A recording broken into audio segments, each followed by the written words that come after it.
एक औरत अपने परिवार के सदस्यों के लिए रोज़ाना भोजन पकाती थी। एक रोटी वह वहाँ से गुजरने वाले किसी भी भूखे के लिए पकाती थी। वह उस रोटी को खिड़की के सहारे रख देती जिसे कोई भी ले सकता था। एक कुबड़ा व्यक्ति रोज़ उस रोटी को ले जाता और बिना धन्यवाद दिए अपने रास्ते चला जाता।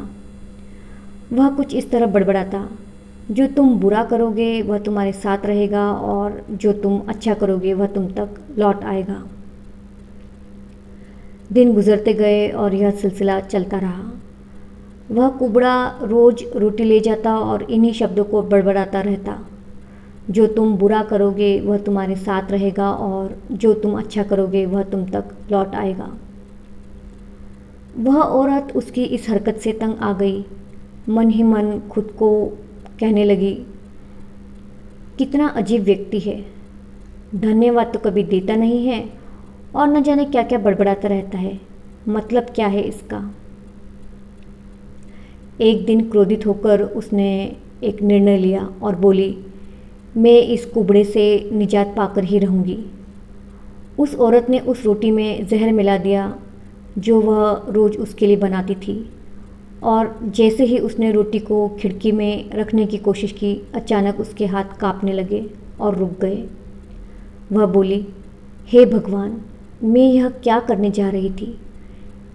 उसने तुरंत उस रोटी को चूल्हे के आंच में जला दिया और एक ताज़ी रोटी बनाई और खिड़की के सहारे रख दी। हर रोज़ की तरह वह कुबड़ा आया और रोटी लेकर फिर वही बात दोहराने लगा, जो तुम बुरा करोगे वह तुम्हारे साथ रहेगा और जो तुम अच्छा करोगे वह तुम तक लौट आएगा। वह फिर बड़बड़ाता हुआ चला गया, इस बात से बिल्कुल बेखबर कि उस महिला के दिमाग में क्या चल रहा था।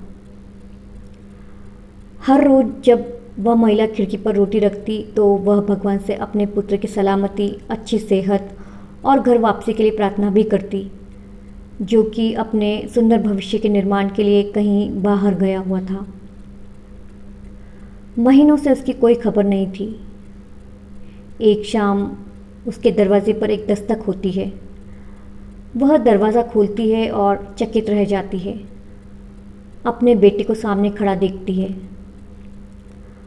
वह पतला हो गया था, उसके कपड़े फटे हुए थे और वह भूखा भी था। भूख से वह कमज़ोर हो गया था। जैसे ही उसने अपने माँ को देखा, उसने कहा, माँ, ये एक चमत्कार ही है कि मैं यहाँ हूँ।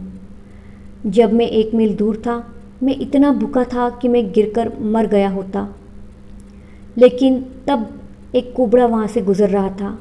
उसकी नज़र मुझ पर पड़ी और उसने मुझे अपनी गोदी में उठा लिया। भूख के मारे मेरे प्राण निकल रहे थे। मैंने उससे कुछ खाने के लिए मांगा। उसने निसंकोच अपनी रोटी मुझे यह कहकर दे दी कि मैं हर रोज़ यह खाता हूँ, लेकिन आज मुझसे ज़्यादा ज़रूरत इसकी तुम्हें है, तो यह ले लो और अपनी भूख को तृप्त कर लो। जैसे ही माँ ने उसकी बात सुनी, माँ काँप गई और अपने आप को संभालने के लिए उसने दरवाजे का सहारा लिया और दिमाग में बात घूमने लगी कि कैसे उसने सुबह रोटी में जहर मिलाया था। अगर उसने वह रोटी आग में जलाकर नष्ट की नहीं होती तो उसका बेटा उस रोटी को खा लेता और अंजाम होता उसकी मौत।